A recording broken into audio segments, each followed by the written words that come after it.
नमस्कार दोस्तों, अचल टीचिंग में आप सबका स्वागत है। आज का हमारा टॉपिक है शिक्षा के विभिन्न उपकरणों से मानवीय मूल्यों को आकार। आज का जो हमारा टॉपिक है, कुछ हमारे छात्र और मित्र ऐसे होंगे जिनको इस टॉपिक के अंतर्गत दो शब्द हैं। नंबर 1 है हमारा अभिकरण और नंबर 2 है मूल्य, जिसको यहाँ मानवीय मूल्य नाम से लिखा गया है।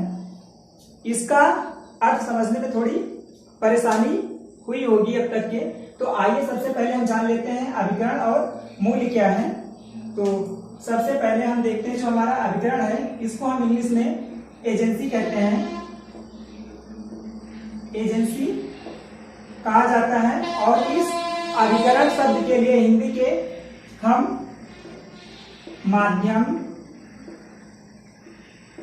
शाखा, साधन, संस्था आदि शब्दों का प्रयोग करते हैं। माध्यम, शाखा, साधन और संस्था, इन शब्दों को हम अभिकरण के पर्यायवाची शब्द के रूप में प्रयोग करते हैं। जो हमारा अभिकरण है, इसका अर्थ अभी आपको स्पष्ट रूप से समझ में आ जाएगा।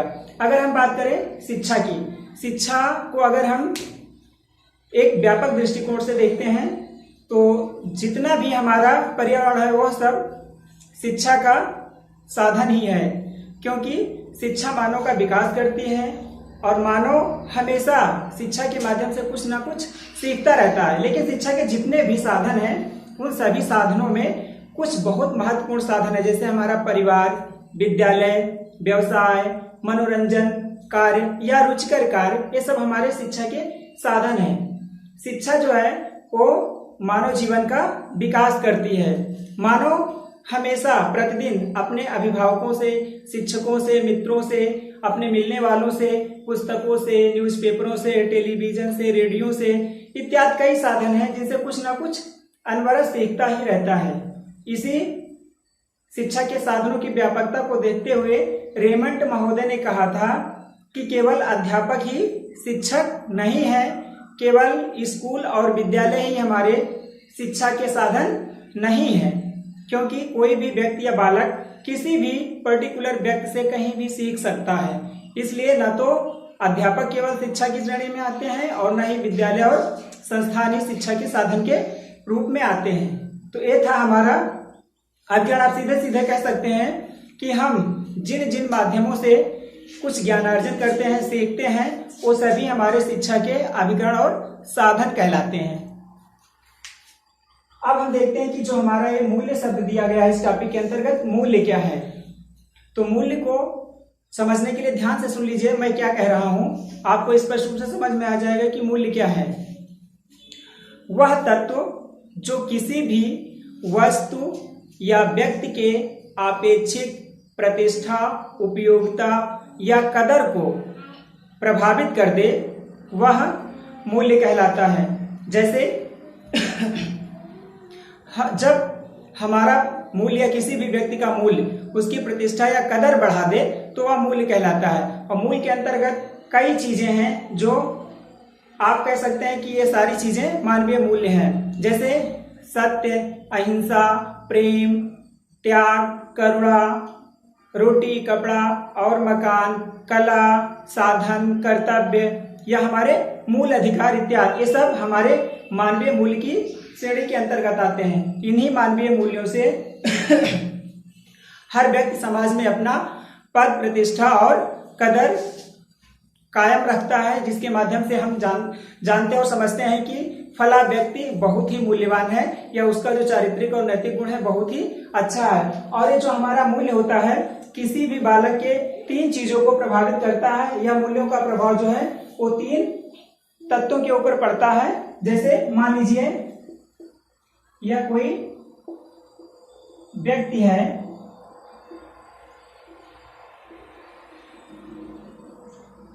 यह एक व्यक्ति है, तो इस व्यक्ति के मूल्यों पर या इस व्यक्ति के जितने भी मूल्य हैं उनका इस व्यक्ति के किन किन चीजों पर प्रभाव पड़ता है। अब इसको यहां देख लीजिए, जैसे मूल्य है हमारे, इनका प्रभाव यानी कि मूल्य का प्रभाव मानव की किन किन चीजों पर पड़ता है? तो इनका प्रभाव नंबर 1, सॉरी इधर से लोग दिखा देते हैं ताकि समझ में आ जाए। आचरण पर,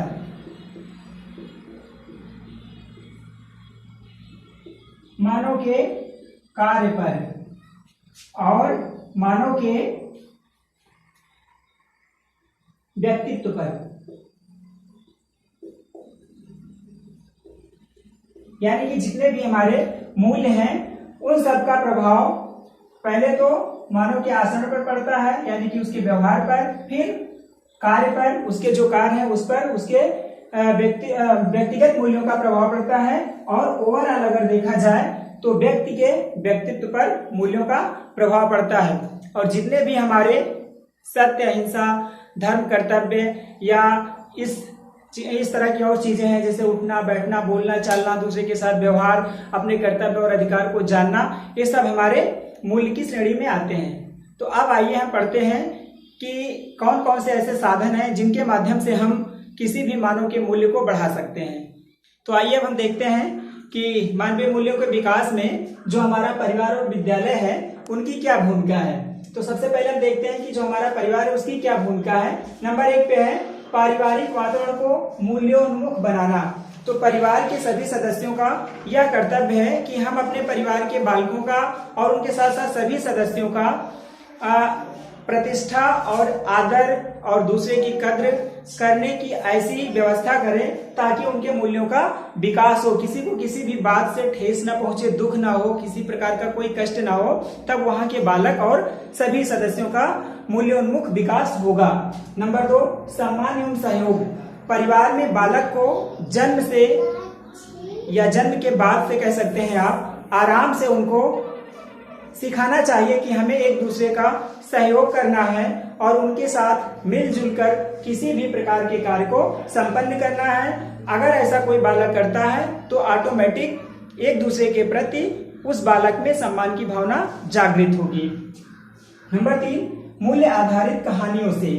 परिवार में आज से नहीं, आज से छोटे बच्चे जो होते हैं वो दादा, बाबा, नानी, नाना के घर जाते हैं तो वहाँ नाना, नानी से या अपने से बड़े लोगों से कहानियां सुनते रहते हैं। तो परिवार के सभी वरिष्ठ जनों का यह कर्तव्य होना चाहिए कि हम उनको ऐसी कहानी सुनाएं जिससे उनका मूल्य विकसित हो, बढ़े। जैसे हम ध्रुव प्रहलाद और श्रवण कुमार, राजा हरिश्चंद्र, इस प्रकार के लोगों की कहानियां सुना सकते हैं ताकि बच्चों के मन में एक अच्छी भावना का विकास हो और वह अपने मानवीय मूल्यों को विकसित कर सके।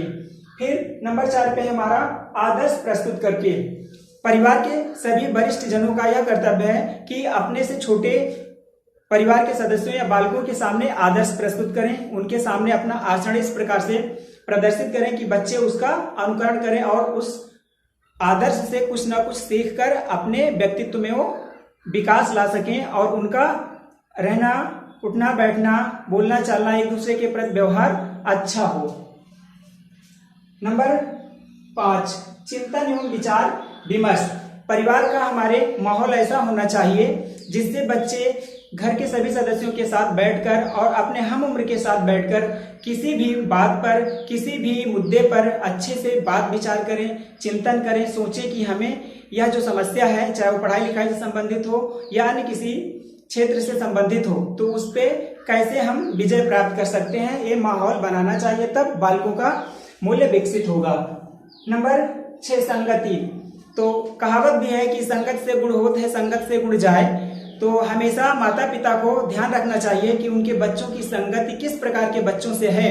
संगत का असर डायरेक्ट और तुरंत पड़ता है, तो हमें हमेशा सतर्क रहना चाहिए। अपने बच्चों के संगत के प्रति देखना चाहिए कि उनके जो मित्र हैं, उनके जो मिलने जुलने वाले हैं, उनके जो सहयोगी हैं वो कैसे हैं, उनको अच्छी संगति की ओर हमें हमेशा ले जाना चाहिए।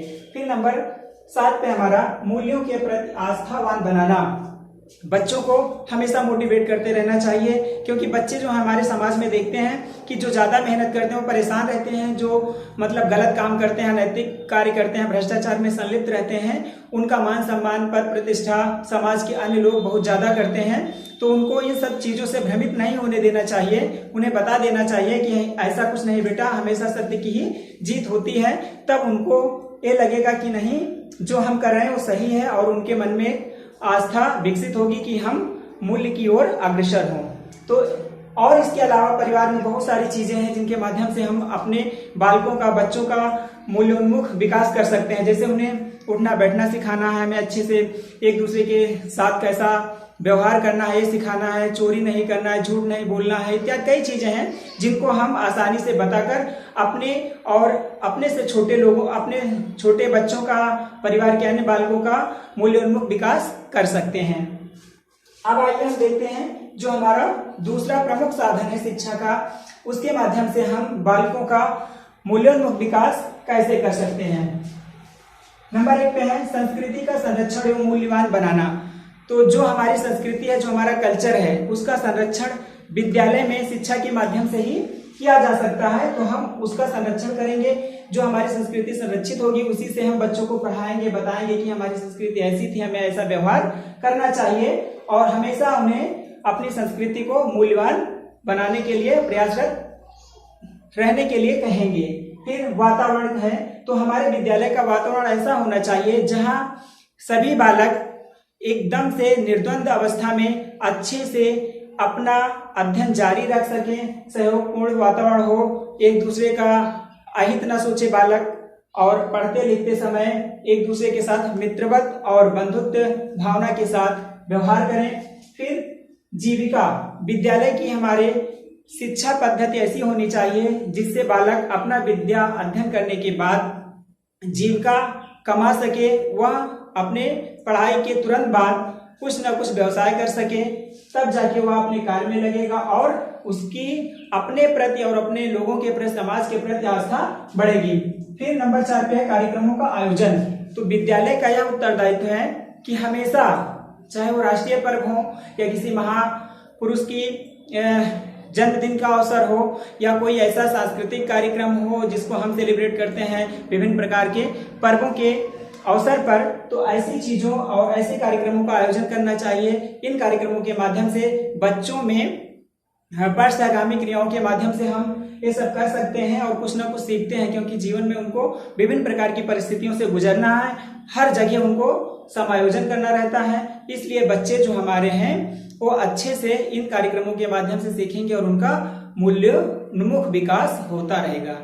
नंबर 5 पे है खेलकूद। तो विद्यालय का यह दायित्व है कि अपने विद्यालय में विभिन्न प्रकार के खेल कूदों का आयोजन करना चाहिए। जब बच्चे खेल कूद के माध्यम से कुछ न कुछ सीखते हैं तो उनमें सहयोग और एक साथ मिलकर काम करने की भावना का विकास होता है, जिससे बालक में सहयोगात्मक मूल्य का विकास होता है और एक दूसरे के प्रति सम्मान भी बना रहता है। नंबर 6 पे हमारा वाद विवाद। वाद विवाद के माध्यम से भी हम बच्चों के अंदर चिंतन, तर्क, सोचने इत्यादि की मानवीय मूल्यों को आसानी से विकसित कर सकते हैं।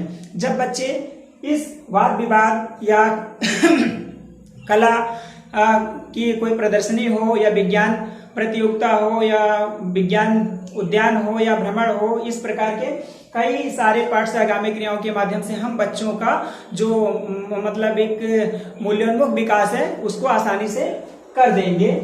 नंबर 7 पे है हमारा चरित्र निर्माण। तो विद्यालय का हमारे पूरा वातावरण ऐसा होना चाहिए कि वहाँ के कार्यक्रमों से, वहाँ के पढ़ाई लिखाई से, वहाँ के सहयोगात्मक भावना से बालकों का चारित्रिक निर्माण अच्छे ढंग से हो। जब बच्चा चारित्रिक दृष्टिकोण से श्रेष्ठ होगा तो ऑटोमेटिक वह एक कुशल और सफल नागरिक बनेगा। तो आज हमने इस टॉपिक में पढ़ लिया कि जो हमारा परिवार है और विद्यालय है, इसकी क्या भूमिका है, जिसके माध्यम से वह बालकों के मूल्यों को विकसित करने का प्रयास करता है। तो ये तो संक्षिप्त में हमने बताया। बहुत सारे ऐसे कार्यक्रम हैं जिनको हम अपने परिवार और विद्यालय में आयोजित करके, संपन्न करके बालकों के मूल्यों का सर्वांगीण विकास कर सकते हैं। अब हम दूसरे टॉपिक में पढ़ लेंगे जो हमारा समाज है और राज्य है, उसका किस हद तक भूमिका है किसी भी मानवीय मूल्य को विकसित करने में। धन्यवाद आप सबको इस वीडियो को देखने के लिए। और आप सबसे एक छोटी सी रिक्वेस्ट है कि आप सब मेरे इस वीडियो को ज़्यादा से ज़्यादा देखिए, मेरे चैनल को सब्सक्राइब कर लीजिए और कमेंट के माध्यम से आप सभी लोग हमें अवगत कराते रहिए जो त्रुटियां हैं उन त्रुटियों को हम दूर करेंगे और शैक्षिक वीडियो आप सबके लिए बनाते रहेंगे, जिससे आप सबका फायदा होगा। धन्यवाद।